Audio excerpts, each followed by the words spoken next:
Hello student, सभी को नमस्कार। आज हम बीएससी पार्ट फर्स्ट का जो पेपर फर्स्ट है उसका एक टॉपिक पढ़ने जा रहे हैं। तो आज हम पढ़ेंगे बीएससी पार्ट फर्स्ट और उसमें भी पेपर फर्स्ट और उसकी यूनिट जो हम पढ़ रहे थे पहले भी पढ़ चुके हैं। यूनिट जो है वो भी फर्स्ट पढ़ रहे थे। तो हम जो चर्चा करेंगे वो करेंगे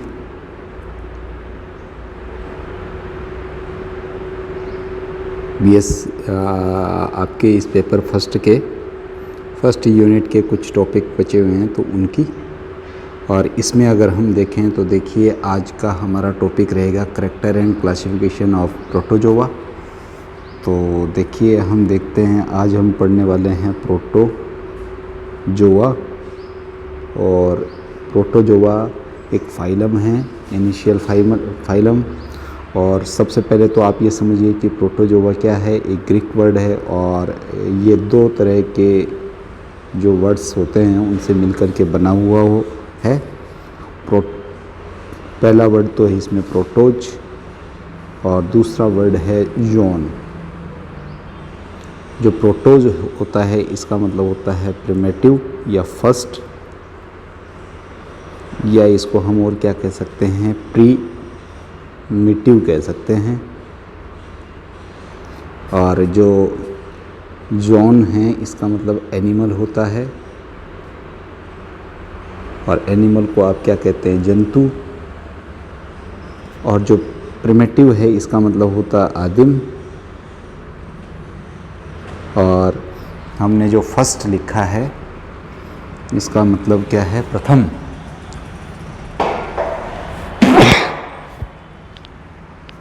तो हम बात करेंगे किसकी, हम बात करेंगे यानी सबसे पहले उस फाइलम की जिसमें सारे के सारे आदिम जंतु रखे गए हैं। तो वो किस में आता है, प्रोटोजोआ में।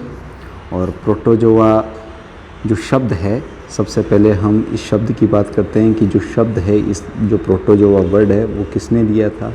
तो वो दिया था गोल्डफस ने। और जो गोल्डफस साहब थे उन्होंने 1818 में इस टर्म को यूज़ किया।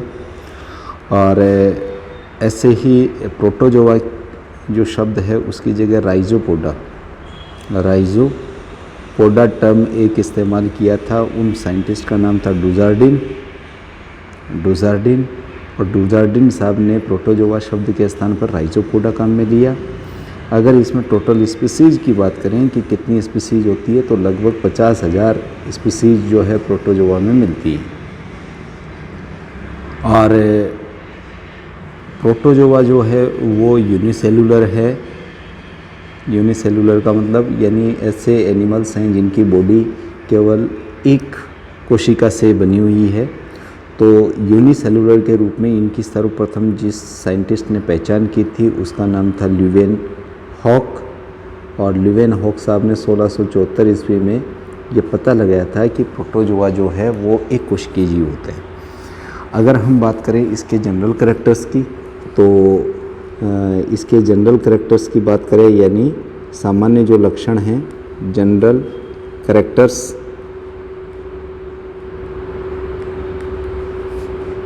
जो प्रोटोजोआ है उसके सामान्य लक्षणों की अगर हम बात करते हैं तो देखिए हम इसके सामान्य लक्षणों को एक समराइज करके लिख सकते हैं। और ये जो है सबसे पहले तो आप देखिए कि ये माइक्रोस्कोपिक होते हैं। माइक्रोस्कोपिक इसका मतलब आप समझ गए होंगे कि इन्हें सूक्ष्मदर्शी के द्वारा ही देखा जा सकता है। बहुत ही सिंपल टाइप के, बिल्कुल हम कहें कि सरल प्रकार के जीव होते हैं। साथ में सारे के सारे जो प्रोटोजोअन्स है वो यूनिसेलुलर होते हैं। यूनिसेलुलर से मतलब यहाँ पर एक कोशिकीय जीव से, यानी इन सभी जीवों का जो बॉडी है वो सिर्फ एक ही कोशिका से बनी होती है। तो ये जो बॉडी है ओनली सिंगल सेल्ड ऑर्गेनाइज्ड है। तो सिंगल सेल इनकी बॉडी में मिलता है, इसलिए इन्हें एक कोशिकीय जीव कहते हैं। इसके साथ में ये सॉलिटरी हो सकते हैं, सॉलिटरी, या फिर कॉलोनियल हो सकते हैं, यानी ये समूह बना करके भी रहते हैं। और कुछ प्रोटोजोन्स ऐसे हैं जो कि सॉरी एकल रूप में निवास करते हैं। और अगर हम बात करें इनके लाइफ स्टाइल की, तो ये क्या है कि ये फ्री लिविंग भी मिलते हैं, कुछ तो फ्री लिविंग होते हैं। और इनमें से कुछ जो प्रोटोजोन्स है वो पैरासाइट्स के रूप में होते हैं, जैसे कि आपकी बॉडी के अंदर प्लाज्मोडियम पैरासाइट मिलता है। कुछ क्या है कि सहजीवी होते हैं जिनको कि सिम्बायोसिस नेचर में हम कह सकते हैं, सिम्बायोटिक नेचर इनमें देखने को मिलता है। कुछ क्या है कि साथ में रह कर के भोजन करने वाले होते हैं। अगर इनकी बॉडी की बात करें तो जो बॉडी है वो या तो होती है नेक्ड, यानी नग्न रूप से इनकी बॉडी, कोई कवरिंग नहीं मिलेगी। और अगर इनके ऊपर कवरिंग मिलती है तो वो एक विशेष जो है बाह्य कंकाल के रूप में प्रेजेंट होती है, उसे हम पेलिकल कहते हैं। तो पेलिकल जो है आउटर कवरिंग इसके अंदर मिलेगी आपको। ऐसे ही आप अगर देखोगे आउटर कवरिंग, तो पेलिकल आपने देख लिया यहाँ पे। उसके बाद में अगर इसका ऑर्गेनाइजेशन देखें, ग्रेड ऑफ ऑर्गेनाइजेशन, तो ये प्रोटोप्लाज्मिक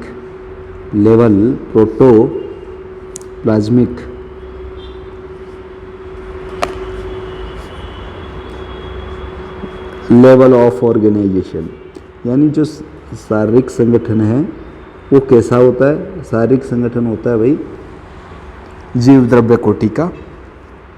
और इनकी बॉडी की बात करें कि भाई वो उसमें सिमेट्री कैसी मिलती है, तो सिमेट्री इसमें देखिए, जैसे अमीबा है तो वो तो एसिमेट्रिकल होगा, एसिमेट्रिकल यानी असममित, सिमेट्रिकल असममित यानी किधर से भी काट लो दो बराबर भागों में नहीं बांटा जा सकता। या फिर क्या होगा, स्फेरिकल होगा, जैसे कि आप कहते हो गोलीय। या फिर आप क्या कह सकते हो, इनमें कुछ सदस्यों में बाइलेटरल कैसी मिलती है, बाइलेटरल सिमेट्री मिलती है। तो ये सिमेट्री की बात हो गई। इसके बाद में अगर बात करें हम इसमें लोकोमेट्री ऑर्गन्स की, तो इसमें जो लोकोमोशन होता है, जो लोकोमोशन होगा वो किसके द्वारा होगा। अलग अलग जातियों में अलग अलग तरह का लोकोमोशन मिलता है।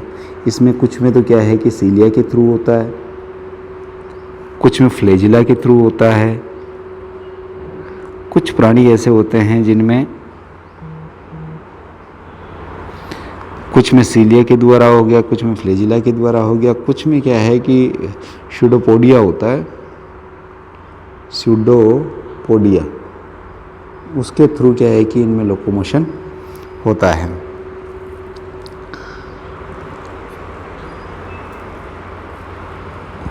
और जो स्यूडोपोडिया है उसके द्वारा लोकोमोशन होगा, इसका मतलब ये हुआ कि इनके जो साइटोप्लाज्म होता है, जो प्रोटोप्लाज्म है, उसमें विशेष प्रकार की गतियाँ होती है जिससे कि इनका निर्माण होता है और इनके द्वारा जंतु अपना जो है गमन करता है। अगर बात करें इनमें पोषण की, न्यूट्रिशन किस प्रकार का होता है, तो न्यूट्रिशन दो प्रकार का इसमें मिलता है। एक इसमें मिलता है होलोजोइक और दूसरा मिलता है होलोफाइटिक। होलोफाइटिक दोनों प्रकार का जो है इसमें, यानी प्राणीसम और पादपसम दोनों प्रकार के इसमें मिलते हैं। अगर बात करें हम डाइजेशन की, तो इंट्रासेलुलर डाइजेशन होता है, अंतःकोश की इंट्रासेलुलर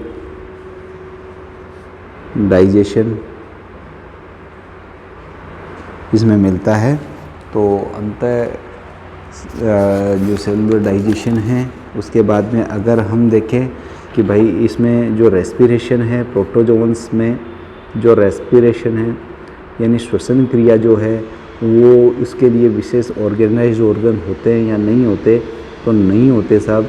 तो इसकी जगह ये किसके द्वारा होता है, डिफ्यूजन के द्वारा यानी विसरण के द्वारा। और ये विसरण होता है general body surface, general body surface जो है उसके थ्रू हम ये कह सकते हैं कि जनरल बॉडी सरफेस के थ्रू ये होता है। अगर हम बात करें एक्सक्रीशन की, और एक्सक्रीशन का मतलब यानी जो अपशिष्ट होते हैं, नाइट्रोजनस अपशिष्ट, उनको एलिमिनेट करने के लिए इनकी बॉडी में विशेष ऑर्गन तो नहीं होते, लेकिन फिर भी हम कहें कि ये जो काम है जनरल बॉडी सरफेस के द्वारा, शरीर की सामान्य सतह के द्वारा ही क्या किया जाता है, सामान्य सतह के द्वारा ही एक्सक्रीशन किया जाता है। और एक्सक्रीशन जो है ये पानी में रहते हैं, तो हम ये कहें कि अमोनिया जो है वो सबसे मेन इसका एक्सक्रीटरी प्रोडक्ट है। अमोनिया क्या है, इसका मेन एक्सक्रीटरी प्रोडक्ट है। अमोनिया मेन एक्सक्रीटरी प्रोडक्ट है, तो एक्सक्रीशन इसके थ्रू हो जाएगा। ओस्मो रेगुलेशन के लिए इसमें विशेष संरचनाएं मिलती हैं, तो जो प्रासरण नियमन है, ओस्मो रेगुलेशन, जिसे कि आप बोलते हो प्रासरण नियमन, शरीर के आंतरिक वातावरण में लवणों की सांद्रता किसके द्वारा बनी रहती है, आवश्यकता से ज़्यादा हो तो किसके द्वारा, तो इसमें एक विशेष स्ट्रक्चर आपको मिलेगी जिसको बोलेंगे कॉन्ट्रैक्टाइल वैक्यूल्स। और कॉन्ट्रैक्टाइल वैक्यूल्स को आप क्या कहते हैं, कॉन्ट्रैक्टाइल वैक्यूल्स को आप क्या कहते हैं, कॉन्ट्रैक्टाइल वैक्यूल्स को आप कहते हैं, कॉन्ट्रैक्टाइल वैक्यूल्स को आप कहते हैं संकुचनशील रिक्तिकाएँ। और समुद्री और परजीवी प्रोटोजोन्स में इनका अभाव होता है। ये एब्सेंट होती है किसमें, ये एब्सेंट होती है, एब्सेंट इन मैराइन स्पीसीज हो गई, और इसके साथ में और किस में एब्सेंट रहेगी, ये इसके साथ में आपके जो पैरासिटिक जो प्रोटोजोन है, पैरासिटिक जो स्पीसीज है, उनके अंदर ये कॉन्ट्रैक्टाइल वैक्यूल क्या होती है, एब्सेंट होती है। और इसी के साथ अगर हम बात करें किसकी, इसी के साथ हम रिप्रोडक्शन की बात करते हैं कि प्रोटोजोन्स जो जंतु है उनमें रिप्रोडक्शन किस तरह से होता है। रिप्रोडक्शन का मतलब क्या होता है, यानी अपने समान संतति को पैदा करने का जो प्रोसेस है वो रिप्रोडक्शन कहलाता है, यानी जनन, यानी किसी भी जीव के द्वारा अपनी संतति को प्राप्त करने के लिए या फिर अपनी जाति की निरंतरता को बनाए रखने के लिए जो प्रोसेस होता है वही क्या है, रिप्रोडक्शन कहलाता है। और अगर हम बात करें किसकी, प्रोटोजोन्स की, तो प्रोटोजोन्स में दो तरह का रिप्रोडक्शन जनरली देखने को मिलता है, जिसमें एक तो एसेक्सुअल होता है और दूसरा होता है सेक्सुअल। एसेक्सुअल और सेक्सुअल, तो दो तरह के रिप्रोडक्शन आप देखते हैं यहाँ पर, जनन, अलैंगिक जनन और लैंगिक जनन। अब हम बात करते हैं कि अलैंगिक जनन किसके थ्रू होता है, तो जो एसेक्सुअल रिप्रोडक्शन है, अलैंगिक जनन, जिसमें कि दो पार्टनर की ज़रूरत नहीं पड़ती, तो एसेक्सुअल जो रिप्रोडक्शन है वो किसके थ्रू होता है, उसके क्या क्या मेथड प्रोटोजोवन जंतुओं में देखने को मिल सकते हैं। तो अगर आप इसमें देखोगे तो इसमें आपको मिलेगा क्या क्या, एक तो इसके अंदर आप बडिंग की बात कर सकते हैं, यानी एक आउटग्रोथ बनती है बॉडी पर, बडिंग, जिसे कि मुकूल कहते हैं, और वो मुकूल क्या करती है, पेरेंट बॉडी से डिटैच हो जाती है और उसके बाद में एक नए जीव में डेवलप हो जाती है। एक होती है प्लाज्माटोमी, और एक तीसरा मेथड है इसके अंदर का सेगमेंटेशन का मतलब होता है खंडीभवन सेगमेंटेशन। और सेगमेंटेशन जो है इसका मतलब खंडन होता है, तो कोई भी पेरेंट बॉडी होगी वो खंडों में टूट जाएगी और प्रत्येक खंड जो है एक नए जीव में डेवलप हो जाएगा। तो ये जो प्रोसेस होगा वो कैसा होगा, विखंडन वाला प्रोसेस होगा। तो एसेक्सुअल रिप्रोडक्शन में आपने तीन कैटेगरीज देखी, बडिंग, प्लाज्माटोमी और सेगमेंटेशन। अब हम देखते हैं सेक्सुअल रिप्रोडक्शन। तो सेक्सुअल रिप्रोडक्शन की अगर बात करोगे आप, तो सेक्सुअल रिप्रोडक्शन कैसे होता है, तो सेक्सुअल रिप्रोडक्शन का मतलब तो आप समझते हैं कि भाई लैंगिक जनन जब ही होगा जब उनके बीच में कोई गैमेट फॉर्मेशन होगा और उनका जो है फ्यूज़न होगा। तो क्या ऐसी स्ट्रक्चर इसमें देखने को मिलती है, तो हम ये कहें कि वास्तविक जो ट्रू एक सेक्सुअल रिप्रोडक्शन होता है वो इसमें नहीं मिलता, जबकि इसके स्थान पर दो तरह के प्रोसेस अपने को देखने को मिलते हैं। पहला प्रोसेस जो है कॉन्जुगेशन होता है, और कॉन्जुगेशन जो है वो दो प्रोटोजोवन मेंबर आपस में पास में आते हैं और चिपकते हैं, और उसके बीच में उनके बीच में कॉन्जुगेटेड नलिका बन जाती है। उसके बाद में उनमें जो जेनेटिक मैटर है उसका आदान प्रदान हो जाता है।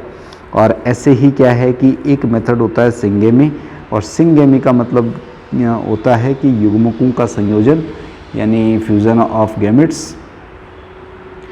फ्यूज़न ऑफ गैमेट्स जो है जैसे कि आप फर्टिलाइजेशन टर्म के रूप में पढ़ते हैं, लेकिन इन केस प्रोटोजोवन एनिमल्स हम इसी प्रोसेस को क्या कहेंगे, सिंगेमी कहेंगे। और जो सिंगेमी हैं इसके द्वारा इसमें सेक्सुअल रिप्रोडक्शंस की घटना घटित होती है। अब इसका अगला करैक्टर अगर हम देखें तो वो आपको मिलेगा पीढ़ी एकांतरण, जैसे कि अल्टरनेशन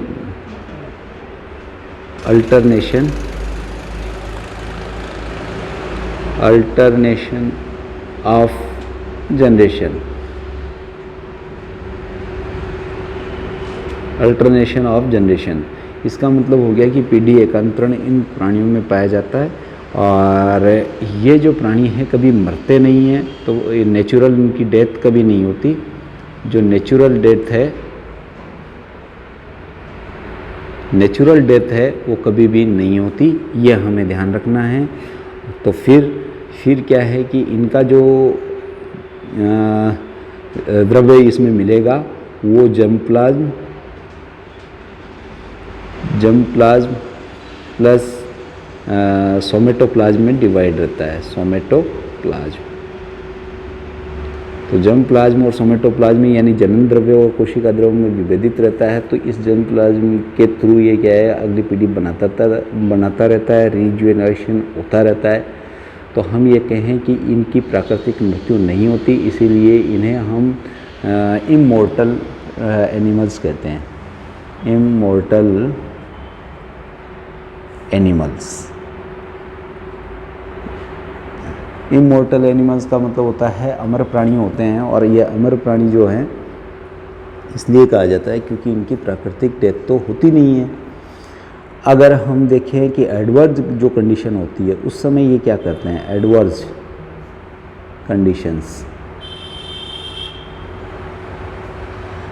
कंडीशंस को आप बोलते हो प्राकृतिक जो है, एडवर्स कंडीशन को आप बोलते हो प्राकृतिक प्रतिकूल परिस्थितियाँ जो होती है उनके अंदर ये किस तरह से काम करता है। तो एडवर्स कंडीशन में क्या है कि अपनी ये लाइफ को बचाने के लिए, लाइफ को सेव करने के लिए इनके अंदर एक विशेष प्रोसेस होता है जिसको बोलते हैं एनसिस्टमेंट। क्या कहते हैं भाई, एनसिस्टमेंट कहते हैं। और एनसिस्टमेंट का मतलब होता है पुट्टी भवन, यानी जब एडवर्स कंडीशन प्रतिकूल परिस्थितियाँ आती है तो ऐसी कंडीशन में इनके चारों ओर एक खोल का निर्माण होता है और उस खोल के अंदर अपने आप को सुरक्षित रख लेते हैं। और जब प्रतिकूल परिस्थितियाँ जब हैं अनुकूल हो जाती है तो ये खोल जो है आउट हो जाता है और उसके अंदर से वापस से वो प्राणी एक्टिव फॉर्म में आ जाता है, या फिर वो रीजनरेशन की क्रिया में आ जाता है, या हम कहें कि वो नए प्राणियों का निर्माण कर लेता है। जैसे सिस्ट टूटती है तो बहुत सारे जुवेनाइल्स उसमें से आते रहते हैं। तो ये जो है जनरल कैरेक्टर्स हम पढ़ रहे थे किसके, प्रोटोजोआ फाइलम के। और प्रोटोजोआ हमने बताया कि जो टर्म है वो किसने दिया था, वो वोल्फस ने दिया था। थोड़ा सा मैं रिपीट कर लेता हूँ जिससे कि हमें पता चल जाए। प्रोटोजोआ एक फाइलम है और ये जो फाइलम है इनवर्टिब्रेट का है। फाइलम को संघ बोलते हैं, पहला संघ जिसे मानते हैं वो प्रोटोजोआ ही है। और प्रोटोजोआ जो है इसे दो शब्दों से मिलकर बना हुआ है, क्योंकि ये सारे के सारे कैसे हैं, ग्रीक वर्ड हैं। और जो ग्रीक वर्ड हैं तो इसका कोई ना कोई अर्थ निकलता है। इसमें प्रोटोज एंड जॉन दो तरह के शब्दों से मिलकर बना हुआ है। तो पहला शब्द जो है इसका अर्थ होता है प्रिमेटिव और दूसरा शब्द होता है इसका एनिमल, अर्थात प्रिमेटिव एनिमल, या हम कहें कि फर्स्ट एनिमल जो कि इस धरती पे आए। वो उन सभी जंतुओं के अध्ययन जिस संघ में, जिस फाइलम में करते हैं उसे हम कहते हैं प्रोटोजोआ। और प्रोटोजोआ में कुल मिलाकर के लगभग 50,000 जातियाँ मिलती हैं। और जो प्रोटोजोआ शब्द है वो वोल्फस ने दिया था, लेकिन डुजार्डिन ने इसको राइजोपोडा कहा। अगर बात करें कि ये कैसे दिखाई देते हैं तो मोस्ट ऑफ एनिमल्स प्रोटोजोअन्स जो हैं इनको देखने के लिए अपने को माइक्रोस्कोप चाहिए, इसलिए ये माइक्रोस्कोपिक ऑर्गेनिज्म है। और लेवेनहॉक पहले वो वैज्ञानिक थे जिन्होंने ये सिद्ध किया था कि इनका शरीर एक कोशिका से बना हुआ है और इसीलिए इन्हें यूनिसेलुलर ऑर्गेनिज्म कहा गया।